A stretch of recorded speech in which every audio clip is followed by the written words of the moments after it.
Hello students of class 4. Today I am going to teach you EVS chapter 23, that is Pochampally. Children, class 4 आज हम लोग पढ़ने जा रहे हैं चैप्टर 23 और इसमें कहानी क्या है? पोचमपल्ली की कहानी है। ज़रा देखेंगे इसमें क्या है। वानी and Prasad live in village called Muktarpur. Their home is always filled with bundles of bright colored threads. Their mother and father and everyone else in the family are weavers. The weaving that they do is very beautiful and special. Muktarpur village is in the Pochampally town, Mandal of Telangana.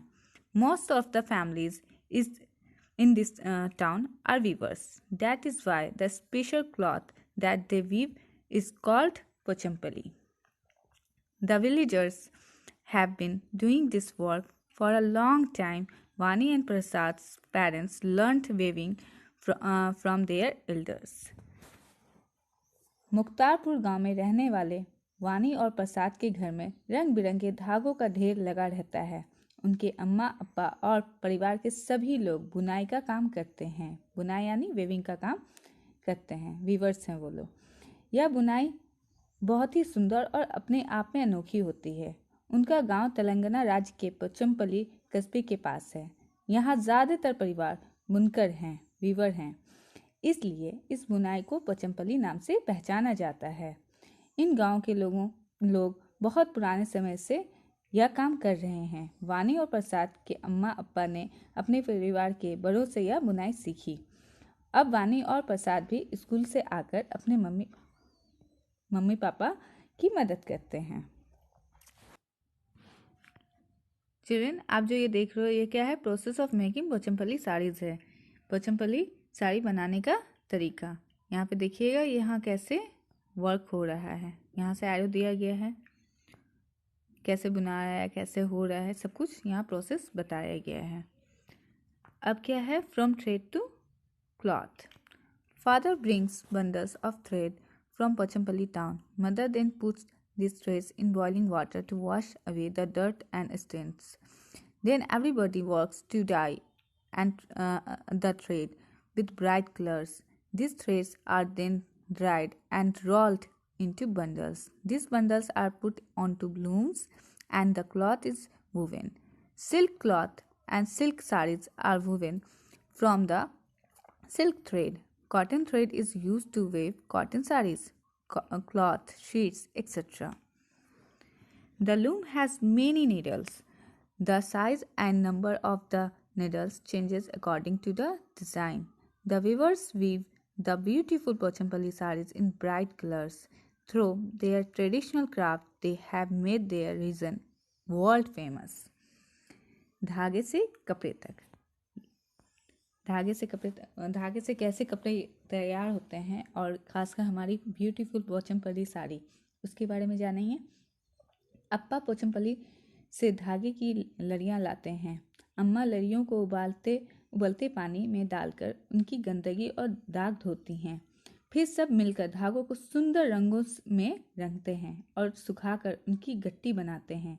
धागे की गट्टियाँ कढ़े पर लपेटी जाती है। फिर इनसे कपड़े बुने जाते हैं। रेशम का धागा हो तो रेशमी कपड़ों, साड़ी या सूटों के लिए बुने जाते हैं। सूती धागों से साड़ियाँ, कपड़े के थान और चादरें बुनी जाती है। कड़घे में कई सुइयाँ होती हैं। डिजाइन के हिसाब से सुइयों का नंबर घटता बढ़ता है। कारीगर चमकदार रंगों की बहुत ही सुंदर पोचमपल्ली साड़ी बुनते हैं। इन कारीगरों ने अपनी इस कला से इलाके का नाम दुनिया भर में मशहूर कर दिया है। ये आप देख रहे हो, इतने प्रोसेस होते हैं पोचमपल्ली तैयार होने में या कोई भी कपड़ा तैयार होने में। खासकर कॉटन क्लॉथ है तो हम लोग क्या होता है, कॉटन क्लॉथ का यूज़ करते हैं, कॉटन थ्रेड का यूज़ करते हैं, और सिल्क के लिए सिल्क का। और ये सब सारे प्रोसेस बताए गए हैं कैसे धागे से कपड़े तक का ये प्रोसेस है। अ क्राफ्ट इन डेंजर, खतरे में कला।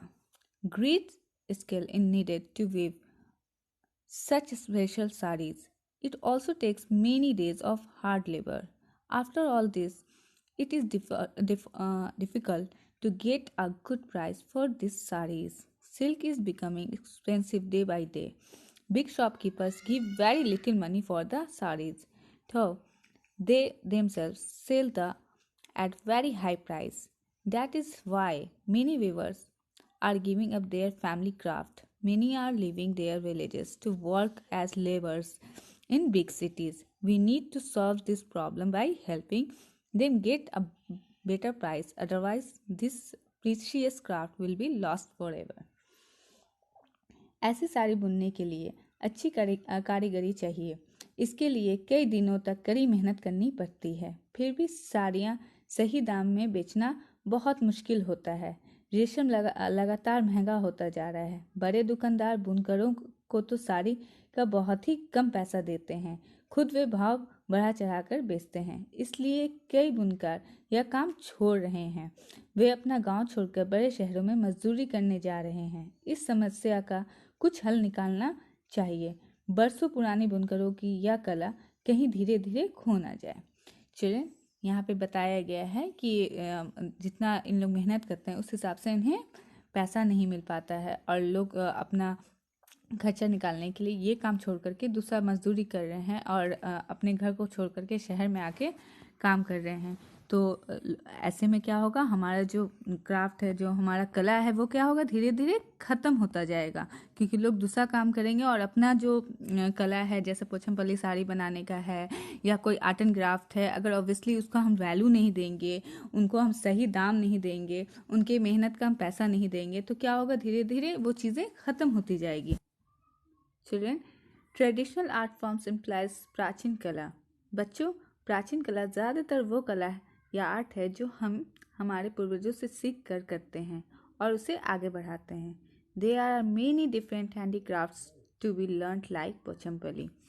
चिल्ड्रन, जैसे यहाँ पे क्या है, वानी और प्रसाद क्या है, उनके पूर्वज पोछमपल्ली पे साड़ी का वर्क करते आए हैं, तो वो लोग भी आगे इसे बढ़ा रहे हैं। उसी तरह आप देखोगे कि बहुत सारे काम ऐसे होते हैं जो हम अपने पूर्वजों से सीखते हैं, जैसे कालीन बनाना हुआ, खिलौने बनाना हुआ, इत्र बनाना हुआ। ये सब चीज़ एक ट्रेडिशन जो चलता आया है, वो उससे बच्चे सीख करके हम लोग आगे बढ़ा सकते हैं। लेकिन अगर इसको सही वे में हम लोगों को आगे बढ़ाना है तो हम लोगों को उसका सही वे से मार्केट में पहुंचना चाहिए और सही दाम इसका मिलना चाहिए और सही से इसका जितने प्रमोट उसको होने चाहिए उतने उसका प्रमोशन हमेशा होते रहना चाहिए, जिससे हमारी जो कला है, हमारा जो ट्रेडिशनल है, वो आगे बढ़ता जाए।